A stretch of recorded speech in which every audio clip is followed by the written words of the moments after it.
Bismillahirrahmanirrahim. Assalamualaikum warahmatullahi wabarakatuh. Alhamdulillah wa syukurillah wa ni'matillah, la hawla wa la quwata illa billah. Asyhadu an la ilaha illallah wahdahu la syarika lah, wa asyhadu anna Muhammadan abduhu wa rasuluhu la nabiyya ba'dah. Allahumma salli wa sallim ala Muhammad wa ala alihi wa sahbihi ajma'in. Amma ba'd. Al-mukarramun, para yai, nyai, ustaz, ustazah, sedoyonipun ingkang dimulyaken dening Allah Subhanahu wa taala, khususipun pimpinan cabang Muhammadiyah Pekalongan Barat, pimpinan cabang Aisyah Pekalongan Barat beserta kortom-kortomnya, di para sesepuh kiai yang alhamdulillah hadir, walaupun di Muhammadiyah kuwi jarene ora ono kiai. Diundang kiai ora gelem, ngopo dipadake kaya Kiai Slamet. Loh, Kiai Slamet kan kebu. Makanya di Muhammadiyah jarang sekali yang mau ditulis depannya kiai. Padahal pendiri besar Ikatan Muhammadiyah Kiai Haji, kiai. Bahkan sampai pada penerus-penerus kiai jalan kan kiai. Sampai yang terakhir itu kan Kiai Haji A.R. Fakhuddin. Nah, setelah itu tidak mau disebut kiai, profesor, doktor. Katanya malah kalau yang di saudara-saudara kita di NU, KH itu lebih tinggi derajatnya daripada profesor, doktor. Jadi walaupun lulusan madrasah ibtidaiyah, ketika itu sudah ada label KH itu wis ngidap-ngidapi ya.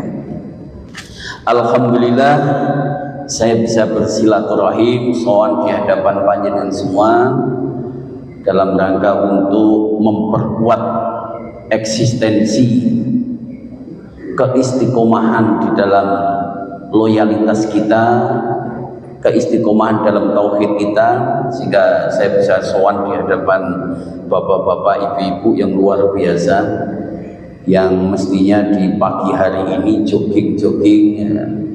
Nek cara ning Semarang itu Car Free Day, bapak-bapak iso cuci motor.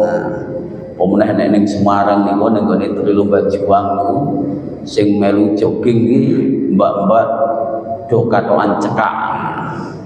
Jadi alhamdulillah panjenengan adalah milih ning masjid ini ya. Ini luar biasa. Pada pagi hari ini saya mohon maaf, ini banyak ustadz-ustadz di depan saya dan saya mohon maaf berada di kursi yang lebih tinggi ini. Ini kebetulan saya di pimpinan wilayah Muhammadiyah Jawa Tengah dengan Kang Muflihin itu di LDK ya. Kalau dulu dengan Pak Amru di MPM ya. Panjenengan masih di MPM maupun di LDK sekarang? LDK, wah luar biasa ya.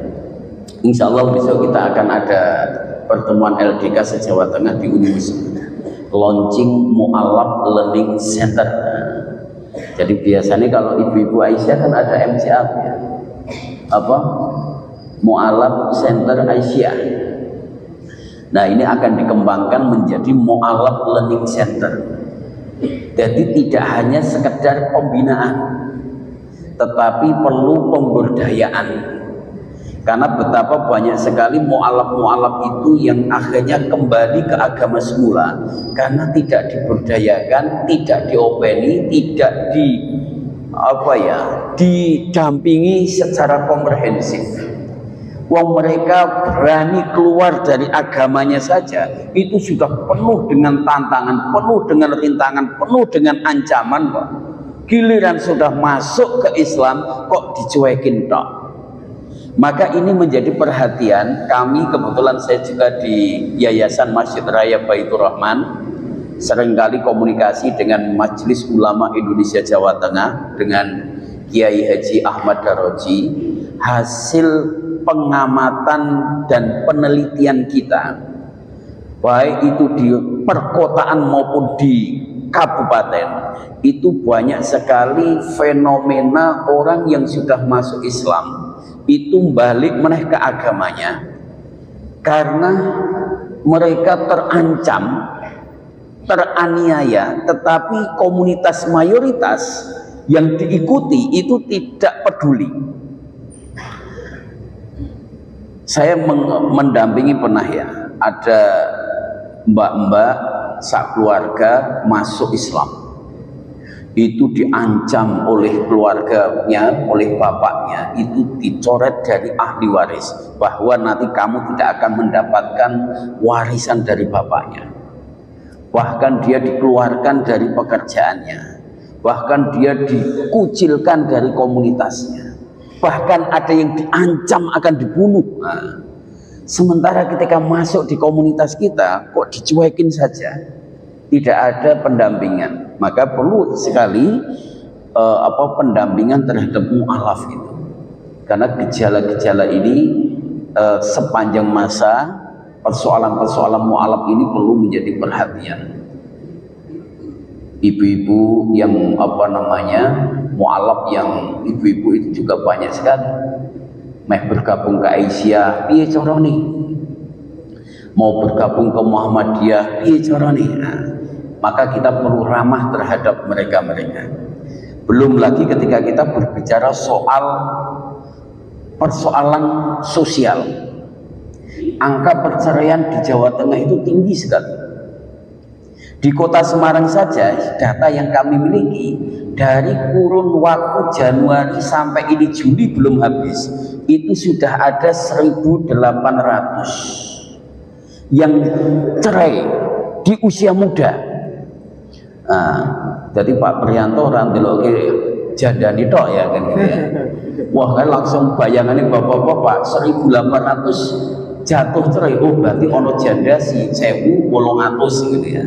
Tapi kan di samping itu ono bidane juga gitu ya. Itulah yang mendaftarkan upload gugatan cerai itu sudah masuk di angka 4.000. Itu dari Januari, Februari, berarti ini bulan Juli, 7 bulan. Itu di Semarang saja, itu sudah masuk 4.000 yang upload untuk pengajuan gugat cerai. Wanita lebih dominan itu yang mengajukan gugatan itu wanita. Nek biyen kan wong wedok wedi. Sak di kasar-kasari, sak di dolimi dan sebagainya, itu mending mempertahankan keutuhan rumah tangga. Nah, dari sekian persoalan itu yang dihadapi itu utamanya adalah faktor ekonomi, faktor perselingkuhan, faktor KDRT. Lah KDRT dan perselingkuhan sumbernya ya ekonomi juga. Maka kadzal faqru ayakuna kufra itu adalah betul. Jadi wong-wong fakir, wong-wong miskin itu sangat dekat sekali terhadap kekufuran, itu memang betul. Maka 3 hal yang seringkali saya kuatkan dimanapun, baik saya di hadapan mahasiswa maupun di hadapan jamaah, 3 hal ini jangan diremehkan bagi kekuatan Islam, termasuk Muhammadiyah. 1, kuatkan akidah. 2, kuatkan keilmuan. 3, kuatkan ekonomi. Ini 3 pilar ini menjadi pembekalan utama bagi pergerakan dakwah kita. Entah itu Majelis Ulama Indonesia, entah itu Muhammadiyah, entah itu Nahdlatul Ulama, Al-Irsyad dan lain sebagainya. Utamakan pertama adalah selamatkan akidah umat kita. Yang kedua, bagaimana kita itu bisa memberikan penguatan keilmuan kepada jamaah kita. Jangan mau dibodohi. Dan yang ketiga, jangan sampai kita mau dimiskinkan. Karena 3 ini target. Seringkali kami komunikasi dengan masyarakat ekonomi syariah. Ada upaya-upaya dari orang-orang yang benci terhadap Islam, bagaimana kerdilkan akidah umat Islam. bagaimana umat Islam itu dibunuhkan, bagaimana umat Islam itu dimiskinkan. Kalau tiga hal ini sukses dihantamkan kepada kekuatan umat Islam, mudah untuk dihancurkan, mudah untuk dikalahkan. Ya, kalau sudah akidahnya kerdil, akidahnya lemah, itu mudah dihancurkan. Maka jangan sekali-kali umat kita ini lemah akidahnya, lemah ilmunya, lemah ekonominya, lemah persaudaraannya, apalagi lemah syahwatnya. Ojo nganti gitu ya. Iya. Maka kuatkan akidah, kuatkan ibadah, kuatkan keilmuan, kuatkan persaudaraan, kuatkan ekonomi. Itu penting sekali. Baru tadi malam saya dapat WA, ada laporan dari saudara-saudara kita orang pergerakan muslim di kota Semarang. Laporan ke saya bahwa ada gerakan misionaris di kota Semarang dengan mengajak, bahkan dengan cara memaksa. Nah, jadi awalnya ajakan untuk pembagian sembako di gereja, pembagian apa nanti bingkisan apa di gereja, dilakukan pembinaan. Bahkan ada anak-anak kecil itu diajak bermain dengan pakaian orang berpakaian sinterklas. Itu sudah marak di beberapa titik-titik tertentu. Akhirnya kami dengan Muhammadiyah, NU ini sudah bergerak bermusyawarah bagaimana kita juga akan merumuskan gerakan-gerakan ini. Ya, jangan sekali-kali kita, umat kita itu kerdil akidahnya, karena sekarang itu sudah pengkerdilan akidah itu sudah banyak sekali dilakukan oleh mereka, apalagi di model di era medsos sekarang ini.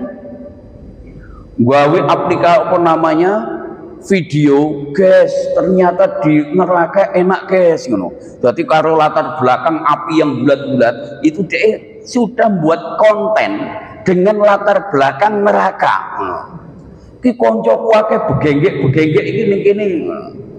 Ya. Itu sekarang untuk bagaimana mengkerdilkan akidah itu dengan menggunakan medsos kita ini. Maka bapak-bapak, ibu-ibu aktivis Aisyah, Muhammadiyah dan ortom-ortomnya, jangan biarkan HP kita ini hanya gawe gelendengi wong lewat WA group. Karena berdasarkan penelitian sekarang itu yang menyebabkan stroke, tensi tinggi itu tidak hanya kakean makan daging kambing, tapi ngomentari grup WA itu semarai stroke. Iya. Jenengan grup WA kok terlalu serius, nanti tensinya naik, isu suwi-suwi stroke dan mati gasi ini. Jadi orang mau kambing tok, tapi WA grup itu semarai stres. Maka jadikanlah HP kita ini adalah bagian daripada alat perang. Jadi seorang pakar dari Andalu University Turki itu sudah mengatakan alat perang kita ini sekarang itu adalah medsos. Alat perang kita ini adalah alat komunikasi kita, ini adalah sudah menjadi alat perang kita. Bagaimana pertempuran sekarang sengit antara Amerika dan Cina itu sudah menggunakan dunia medsos. Amerika ora wani nyerang ke Cina dengan tiba-tiba pakai rudalnya. Cina pun belum berani tiba-tiba mengirimkan rudalnya, tetapi sudah menggunakan medsos bagaimana untuk mengelabui dan membuat framing itu sudah dengan medsos.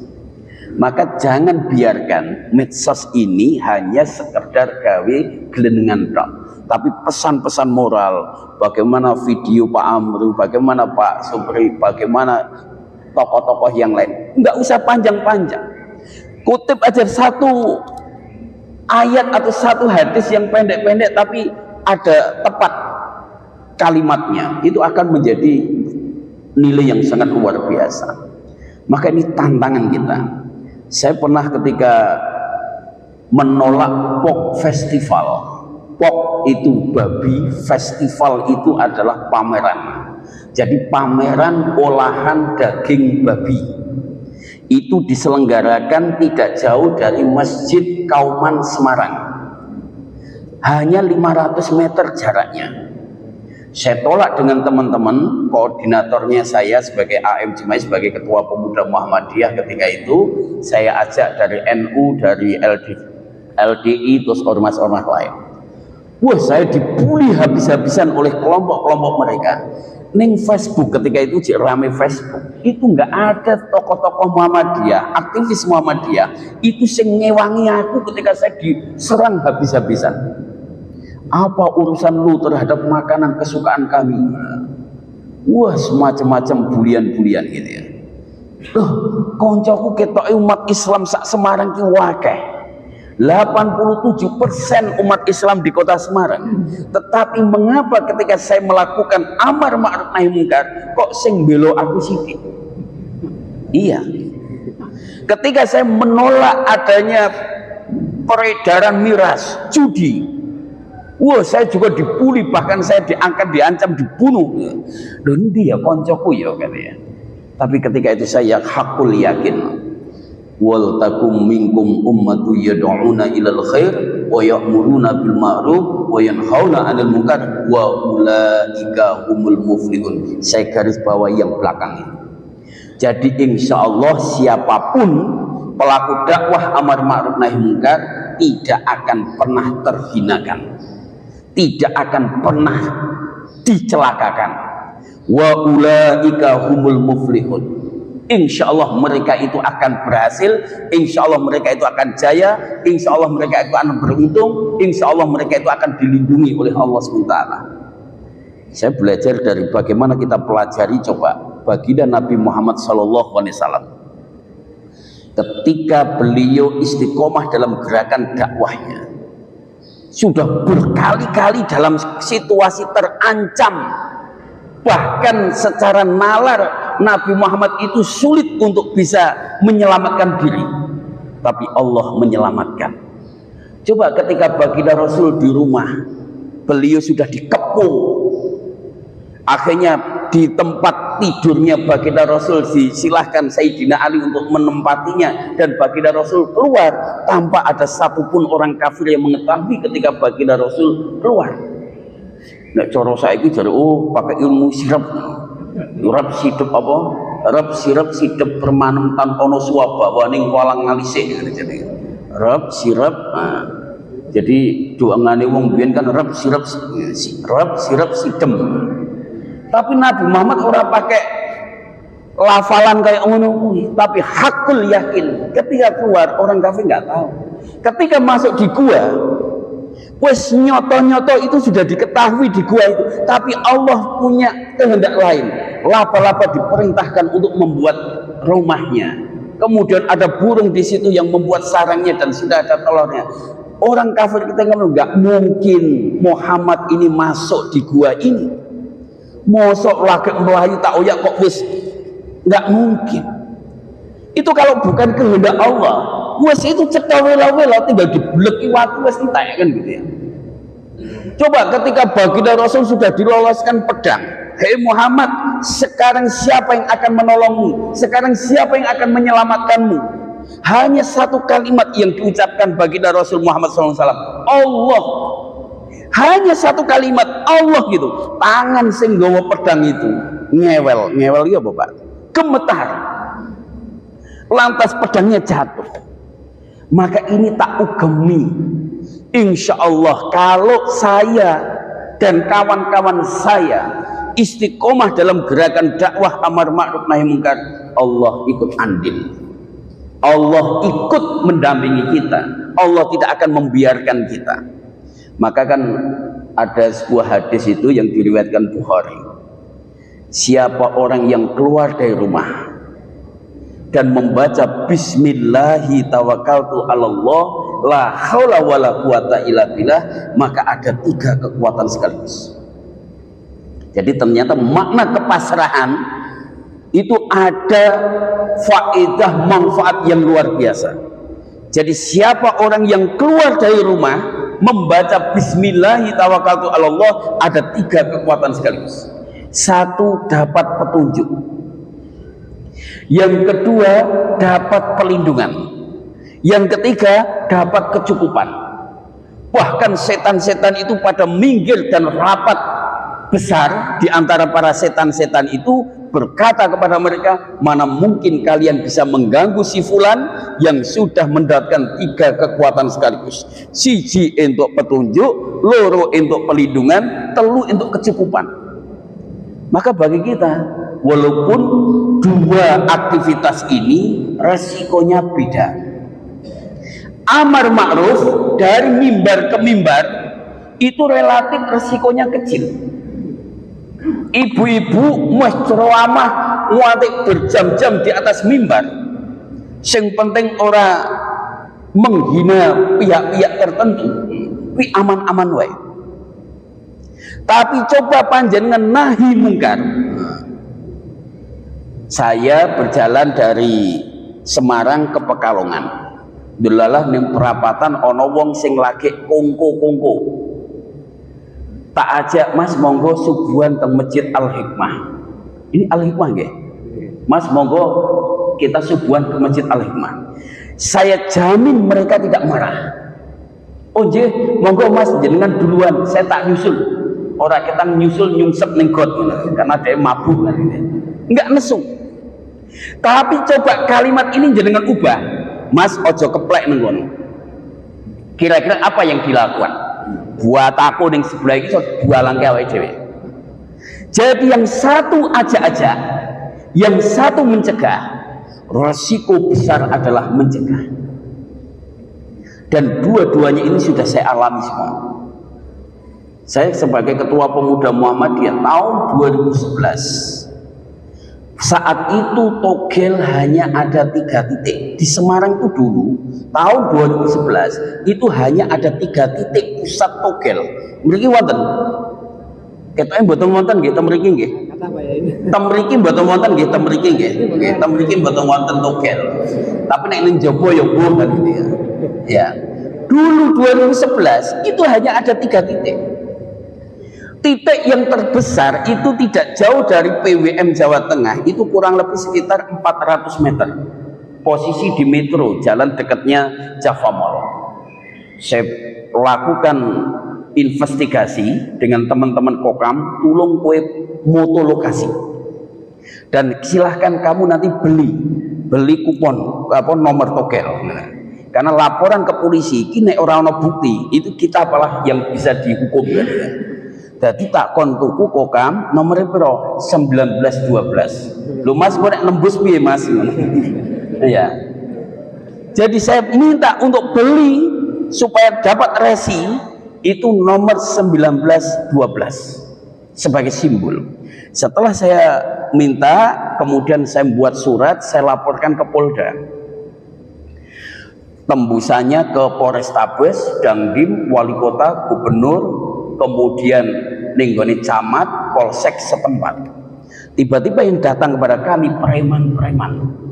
preman bayaran dari bos togel tersebut. Gerpaknya luar biasa, us gawake pistol. Ya. Tapi ketika itu aku la haula wala quwata illa billah. La haula wala quwata illa billah. Hasbunallah wa ni'mal wakil, ni'mal maula wa ni'man nasir. La haula wala quwata illa billah. Saya dalam batin saya. Nek cara Jawa ki ora tedas tapak paluning pandi, tinaptah mendat jinoro menter, sekabeh senjata ora temomo. Ki bedil ora judil, digetak guyu nyekakak. Ketika itu wah yes. Ancaman wis di pistol mehan. Hanya kon mencabut surat yang di Polda itu. Nah setelah itu saya wis pokoknya bismillah matang. Mas, kalau jenengan itu mau membunuh saya sekarang silahkan. Tapi urusannya tidak hanya dengan AM Jema'i. Saat ini AM Jema'i adalah ketua pimpinan daerah pemuda Muhammadiyah Kota Semarang. Dan saya melakukan itu pakai kop pemuda Muhammadiyah dan saya tujukan atas nama organisasi pemuda Muhammadiyah. Jadi jenengan cilik getak, gedene jiwit, urusannya tidak hanya dengan AM Jema'i, dengan pemuda Muhammadiyah. Akhirnya orang padahal aku jadi deg-degan gemeteran. Iya. Terus akhirnya dia mundur, Mas Juma itu rumahnya mana? Saya rumahnya Lasipin. Loh, Lasipin Dokter Cipto? Iya. Kalau dengan Pak Sultan Rambing pemilik Sasana Tinju itu, yaitu bapak saya. Langsung sungkem di hadapan saya. Wah, itu guru saya, Mas. Jadi ternyata dalam dunia dakwah itu perlu melibatkan mantan preman, karena bapak mertua saya kan Mbah Baik Geng sak Semarang, pemilik Sasana Tinju. Maka kalau kita lihat sahabat baginda Rasul itu kan 4 komponen kekuatan itu. Satu, Abu Bakar itu adalah tokoh karismatik yang disegani. Jadi kalau pengen Muhammadiyah remboko dimanapun berada, libatkan tokoh setempat. Abu Bakar ini menjadi benteng pembela baginda Rasul Muhammad SAW sebagai tokoh yang disegani. Yang kedua, Umar bin Khattab, sang pemberani mantan preman. Jadi Muhammadiyah juga itu juga perlu ngompeni mantan-mantan preman, datek kokam. Wah, pembela jos gandas itu. Iya. Kok pakan goreng kan wah iso gagah-gagah rono rene dinggo terus ini ya. Itu konsep Umar bin Khattab itu juga perlu kita libatkan. Nek mantan preman wedok kita ora ono ya, jarang ya. Iya. Tapi ibu-ibu nunut kepada bapak-bapak, bapak-bapak sing kon golek mantan preman. Diadekke pegiat dakwah amar ma'ruf nahi munkar. Kemudian libatkan pengusaha seperti Utsman bin Affan. Bahkan wakafnya beliau, sahabat Utsman itu hingga sekarang itu kan masih bermanfaat untuk para jamaah-jamaah. Terus kemudian libatkan orang cerdas, orang yang tertib administratif seperti Sayyidina Ali.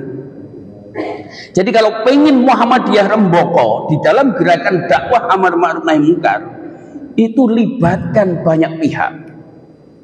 Maka man kana lahu mal falyatasaddaq bimali, wa man kana lahu quwwah falyatasaddaq biquwati, wa man kana lahu ilm falyatasaddaq biilmi. Libatkan ahniya ini dalam gerakan dakwah amar ma'ruf nahi munkar dengan malnya, dengan hartanya, dengan kekayaannya. Libatkan orang-orang yang punya al-quwah, orang yang kuat, orang yang punya kekuasaan, itu menjadi penopang dakwah kita.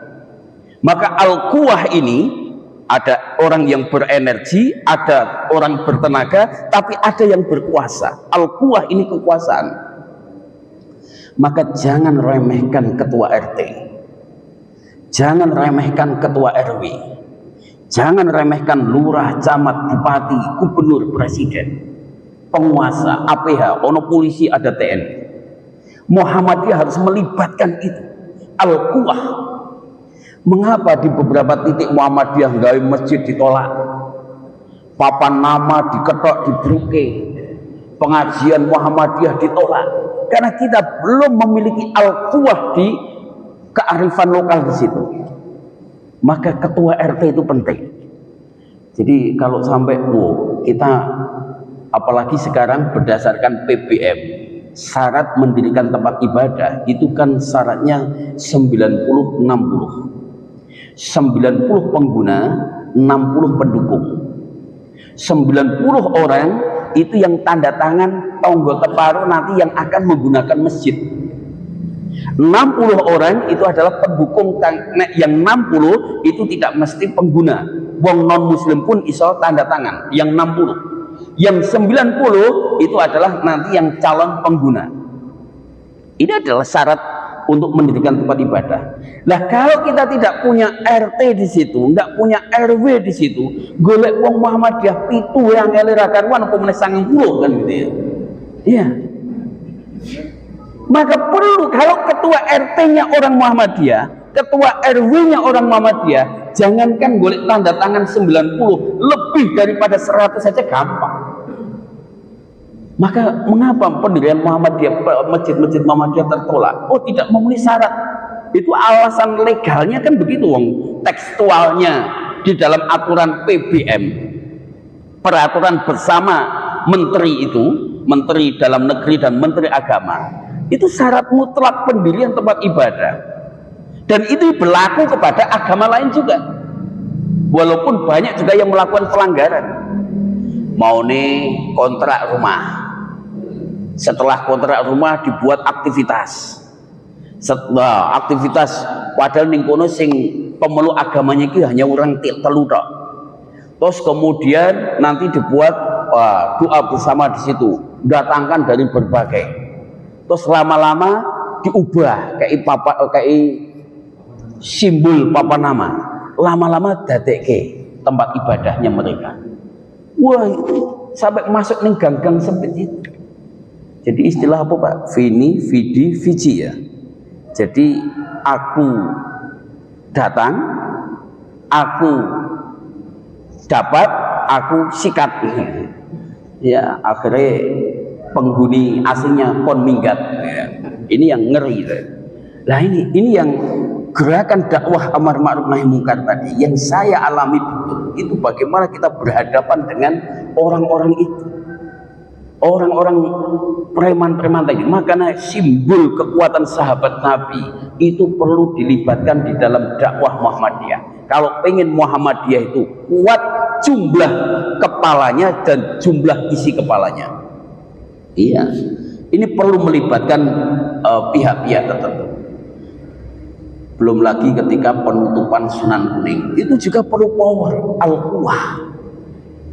Maka di Muktamar Muhammadiyah Makassar itu kan ada satu poin, coba kalau kita buka-buka dokumen Muktamar Muhammadiyah Makassar, kader Muhammadiyah, simpatisan Muhammadiyah, warga Muhammadiyah pantang menolak jika ditunjuk sebagai ketua RT atau ketua RW. Pantang bagi kader-kader Muhammadiyah, simpatisan Muhammadiyah, warga Muhammadiyah ketika ditunjuk sebagai ketua RT, ketua RW menolak. Karena sesungguhnya dakwah yang real itulah di ranah RT RW. Ya, kalau kita sudah menguasai ketua RT, ketua RW, tiba-tiba ono bos togel datang, buka ning kono, kita punya kuasa untuk nolak. Ojo buka lapak ning kene. Iki penguasanya saya sebagai ketua RT, silahkan keluar. Punya kuasa, al-quwah. Maka tadi wa man kana lahu quwwah falyatasaddaq bi quwwati. Kalau kita punya kekuatan, punya kekuasaan, maka jadikanlah kekuasaan ini sebagai sarana dakwah. Maka kalau penelitian pakar Amerika itu the power elite itu kan 3. 1 penguasa, 2 pengusaha, 3 adalah keamanan. Muhammadiyah juga menguasai 3 komponen ini, juga akan dakwahnya lancar. Tapi ketika kita tidak menguasai kekuatan politik, kekuatan usaha, kekuatan keamanan, ya berat bagi kita. Maka al-quwah penting. Maka kalau ada kader-kader Muhammadiyah nyalon DPR, dukung, tapi pastikan dia nanti akan mendapatkan dukungan maksimal. Wes Muhammadiyah kuwi sithik, sing nyalon dari Muhammadiyah akeh, dari partai yang berbeda. Akhirnya sing iki bongko, sing siji KO kan gitu ya. Wes bongko kabeh. Tapi piye carane kita ini sudah mulai ini Muhammadiyah, baik itu di tingkat pusat, tingkat wilayah, tingkat daerah, tingkat cabang, ini sudah mulai memikirkan kita ini jamaah tidak terlalu banyak. Maka jamaah yang tidak terlalu banyak ini, kalau hanya ngegolkan 1 kursi, 2 kursi, insya Allah bisa. 1 orang seperti Pak Supriyanto itu kan di belakangnya ada istrinya, ada anaknya, ada menantunya. Yo nek bojone siji, nek bojone telu kan lho. Wis piro kan. Jadi kan gitu ya. Kan ini multi, jadi gerakan dakwah jamaah itu perlu juga kita lakukan. Jadi supaya mentes. Kalau pengen wong dulu aja bisa kok 98 ketika 99 ya. 98 itu ada istihad politik di dalam Tanwir Muhammadiyah di Semarang. Kemudian 99 wong kabeh tenanan Semarang we langsung entuk di 6 dapil masing-masing 1 kok. Padahal sing duwe kartu anggota Muhammadiyah tahun 99 itu hanya sekitar 750 orang tok. Yang punya kartu anggota Muhammadiyah tahun 99 itu hanya 750 wong, tetapi bisa menghantarkan anggota DPR 6 orang di masing-masing dapil satu. Sekarang habis. Semarang sekarang wis ora ono babar blas kader Muhammadiyah sing dadi anggota dewan. Sekarang kemarin saya lihat di PWM, kartu anggota Muhammadiyah di kota Semarang yang punya NPM itu baru masuk di angka 5.000. Nah, jadi Muhammadiyah ini sing do gelem golek kartu anggota Muhammadiyah itu mung nek dadi pegawai tok gitu ya. Mergo pengen diangkat jadi kepala sekolah, pengen diangkat jadi direktur, pengen diangkat jadi rektor, pengen diangkat jadi dosen tetap, itu lagi bingung golek kartu anggota Muhammadiyah. Ya, tapi giliran makanya loh, kemarin saya ketika penutupan lokalisasi Sunan Kuning itu saya investigasi, mereka punya kartu anggota kok, namanya IPSI. Tak kira IPSI itu Ikatan Pencaksilat Indonesia, ternyata bukan, Ikatan Pekerja Seks Indonesia. Dan itu kartu anggotanya wah terstruktur rapi kok. Nah saiki IPSI wis sing begenggek wis kartu anggota, mosok wong Muhammadiyah ra kartu anggota gitu ya. Ojo kalah pokoknya. Maka seringkali saya sampaikan Muhammadiyah kuat itu dalam 3 ranah. 1 ranah spiritual, 2 ranah kultural, 3 ranah struktural. Kiai Haji Ahmad Dahlan ketika mendirikan Perserikatan Muhammadiyah, apa yang pertama dilakukan? Pendekatan apa? Bukan struktural, tapi spiritual. Nek cara wong kiai-kiai desa, riyadhahnya, tirakatnya yang dilakukan Kiai Haji Ahmad Dahlan menjelang pendirian organisasi Jam'iyah Muhammadiyah itu melalui sholat tahajud, sholat hajat. Jadi pendekatan organisasi Muhammadiyah pertama kali adalah pendekatan spiritual. Yang kedua yang dilakukan Kiai Dahlan pendekatan kultural. Sowan di hadapan Sinuwun.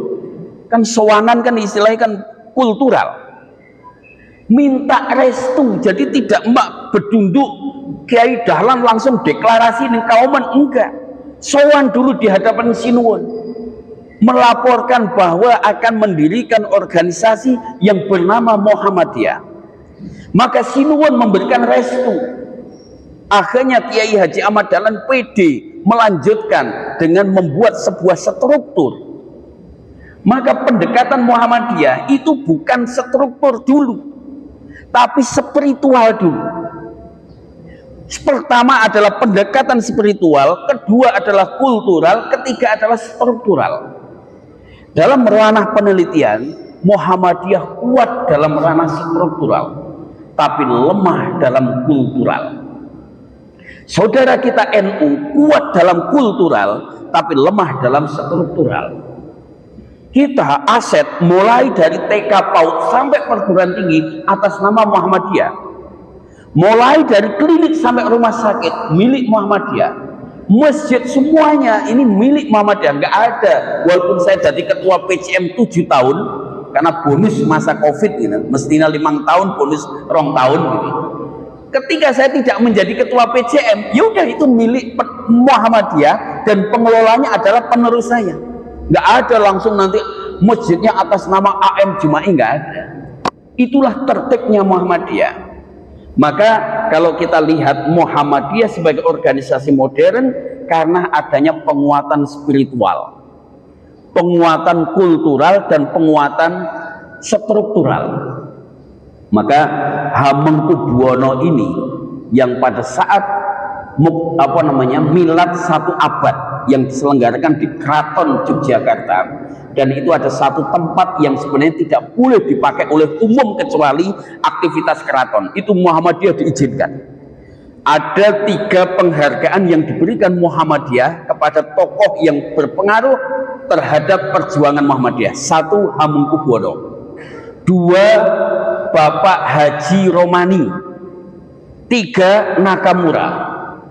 Hamengkubuwono punya peran strategis memberikan dukungan politik, dukungan moral kepada Kiai Haji Ahmad Dahlan untuk mendirikan Perserikatan Muhammadiyah.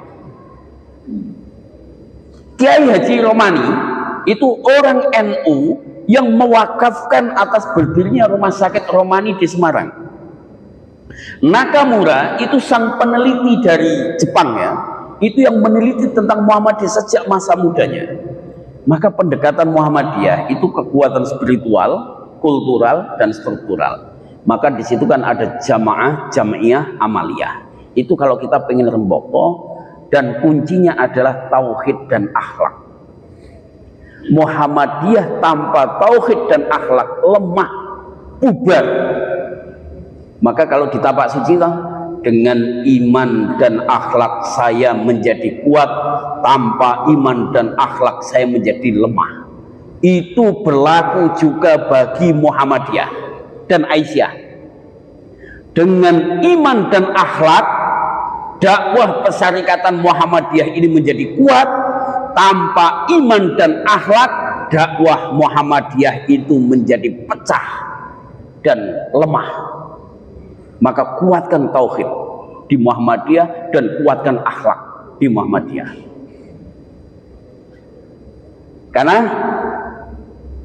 di dalam, kalau kita ini sudah melupakan kekuatan akhlak, sekarang kan rasa malu itu kan sudah hilang dari orang-orang di sekitar kita. Wong wis jelas-jelas tersangka maling duit negara, wis digelandang KPK, iki jek guyu-guyu karo dada-dada kok ngene. Iya. Uang jelas-jelas melakukan perzinahan, perselingkuhan, dia hamil di luar nikah, bahkan hamil dari perzinahan, malah jumpa pes kok ngene ya. Wah. Malah jumpa pes bangga bahwa aku dihamili oleh seseorang. Wes orang duwe rasa isin. Ketika rasa malu ini telah hilang dari umat baginda Rasul Muhammad SAW, inilah tanda-tanda kehancuran zaman. Sekarang rasa isin wis hilang. Pejabat melakukan kemungkaran, kezaliman itu sudah hilang. Maka suatu ketika baginda Rasul Muhammad SAW berjalan-jalan bersama Abu Dzar Al-Ghifari. Dalam perjalanan santai itu pagi-pagi, baginda Rasul tiba-tiba menyampaikan, ada yang aku takutkan dan aku khawatirkan terhadap umatku selain daripada Dajjal. Diucapkan 3 kali oleh baginda Rasul Muhammad SAW. Lalu Abu Dzar bertanya kepada baginda Rasul, wahai Rasul, siapakah yang engkau khawatirkan, yang engkau takutkan terhadap umatmu selain daripada Dajjal? Maka qala Rasul, a'immah mudlilin, pemimpin yang zalim.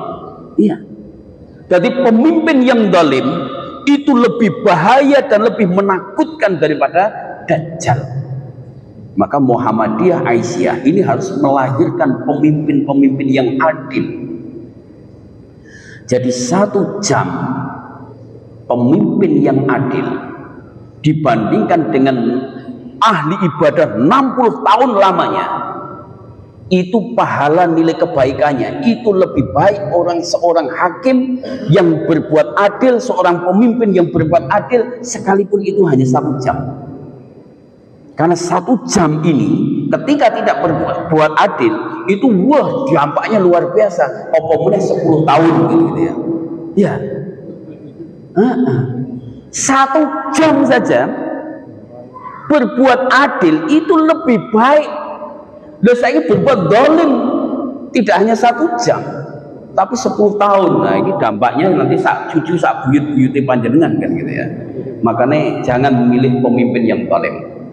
Nah, bapak-bapak, ibu-ibu yang dimuliakan oleh Allah SWT, maka di dalam Persyarikatan Muhammadiyah ini perlu ada pendekatan utama tauhid, kedua adalah etik akhlak. Maka saya mengambil dari PHIWM, Pedoman Hidup Islami Warga Muhammadiyah. Itu aspek etik di dalam Muhammadiyah, 1 dalam dunia dakwah, yang kedua dalam dunia politik, ekonomi, sosial, pendidikan, dan lain sebagainya. Dalam dunia dakwah, Muhammadiyah menekankan pentingnya dakwah yang santun, mencerahkan, dan sesuai dengan konteks lokal, global, dan menjauhi dari nilai-nilai kebencian. Maka konsep dakwah Muhammadiyah itu kan mencerahkan, mencerdaskan, menggerakkan, menggembirakan. Jadi di Muhammadiyah itu dakwah itu kata kunci akhir menggembirakan, membuat jamaah betah. Ojo diwelehke, biasanya kok tumben gue teko ya, biasanya ora teko, diwelehke ning ngono ngesuk ora bakalan teko kan gitu ya. Wah ya. Wah tumben ki melu pengajian, oh gara-gara Mas Jumai teko ya ngono ya. Ngesuk ora bakalan teko. Tapi oh alhamdulillah. Jadi buatlah jamaah itu betah.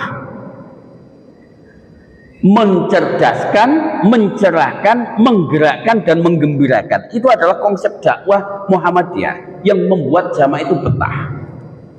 Maka yang kedua itu dari sisi aspek etik dalam dunia politik. Muhammadiyah menekankan pentingnya kejujuran, keadilan, saling menghormati dan tidak memaksakan pendapat pribadi dan tidak merusak tatanan dakwah dengan kepentingan politik praktis. Terus ekonomi Muhammadiyah mencakup prinsip keikhlasan. Jadi kita ini perlu merambah pilar yang keempat, pilar yang ketiga. Pilar ini kan dianggap sudah mapan. Bidang kesehatan, bidang pendidikan, bidang sosial itu kan wis mapan. Bahkan bidang pendidikan kita itu sudah beberapa negara itu sudah ada di Australia. Jadi bapak-bapak, ibu-ibu nanti kalau punya putra, punya cucu, sekolahkan ke luar negeri di sekolah Muhammadiyah. Kan lulusannya luar negeri. Ya, masuknya gampang. Penting rekomendasi ketua PJM Pekalongan Barat. Ya, di Brunei Darussalam, di Malaysia. Nah, itu juga sudah ada. Dalam dunia pendidikan aman, dunia kesehatan aman, dunia sosial apabila lazismunya sudah luar biasa pergerakannya dengan MPKS-nya, panti asuhan sudah luar biasa. Lah sekarang perlu merambah kekuatan pilar ekonomi yang keempat. Jadi ini yang perlu dipikirkan. Maka gerakannya namanya gerakan filantropi, bukan gerakan charity. Lazismu itu sekarang harus sudah merambah pada filantropi. Jangan bangga hanya ngumpul ke jamaah, membagi sembako. Kalau tahun kemarin 1.500, sekarang 2.000, bahkan tahun berikutnya targetnya 3.000. Jangan hanya bangga membagikan paket sembako. Itu paket sembako ketoknya 2.000 paket. Tapi ketika dibawa pulang oleh individu, rong dinontek, baru ngeleh meneh. Nah, baru bingung meneh. Tapi dari 2.000 anggaran, coba tahun ini saya akan mengentaskan angka kemiskinan berapa? Paling tidak cicil wong limose. Tahun berikutnya tambah 10, tahun berikutnya dengan apa? Pembagian angkringan gratis, pembagian apa, gawe warung pecel, gawe apa, ojo kalah dengan komunitas Madura. Temriki wonten warung Madura. Wah iya, itu kita dukung itu supaya ekonomi, tapi kan ya wong lokal ojo kalah gitu. Kalau dulu kita dijajah oleh Cina, sekarang kita dijajah oleh orang Madura. Tapi kan sedulure dhewe rapopo ya. Iya. Di tempat saya, karena istri saya orang Madura ya. Jadi kekuatan ekonomi ini sudah mulai harus kita garap. Lazismu itu sudah bagaimana mengubah mustahik menjadi muzaki.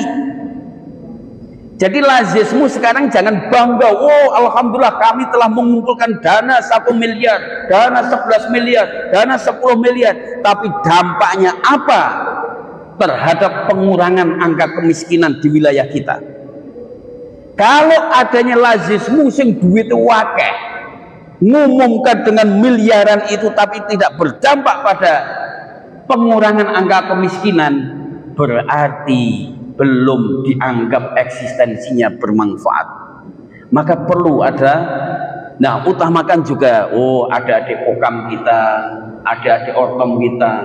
Lu kadang iki kokam yang mesake lho. Mbon ning kono nek ning kene ora ya. Ora beda gitu ya. Iya. Kowe tok gagah nggawa seragam ngono tekan omah diseneni bojone kok gitu. Mergo ora duwe beras. Ya, meh nyangoni anake ora duwe duit. Maka sampai Mas sapa ketua pemuda sing biyen Bang Daniel Anzar Simanjuntak nggih tulisan, makan itu apa seragam kokam ini ya. Iya, karena butuh bagaimana kader-kader kita ini. Maka seringkali saya sampaikan, kita ini harus kaya terhadap kader dan kader kita adalah kaya. Jangan sebaliknya kita sudah miskin kader, kader-kader kita miskin. Itu ngeri dah ya. Iya, wes miskin kader, kadernya miskin. Makanya kaya gerakan Lazis ora usah ndaki-ndaki waduh-waduh apa no.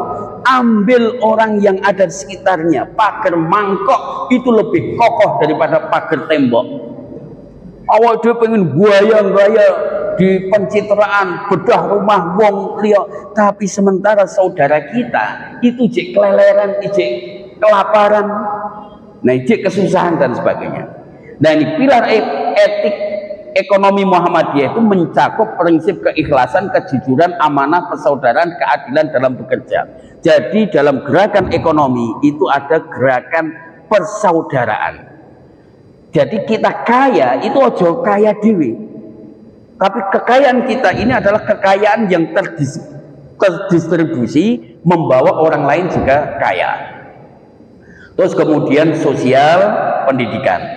Nah terakhir terkait dengan etika welas asih. Nah ini etik welas asih itu yang diterapkan Kiai Haji Ahmad Dahlan. Ini kelebihan saya jamnya ya, waktunya ya. Nah ini sudah jam 7.15. Ini terakhir. Etik welas asih yang dilakukan Kiai Haji Ahmad Dahlan.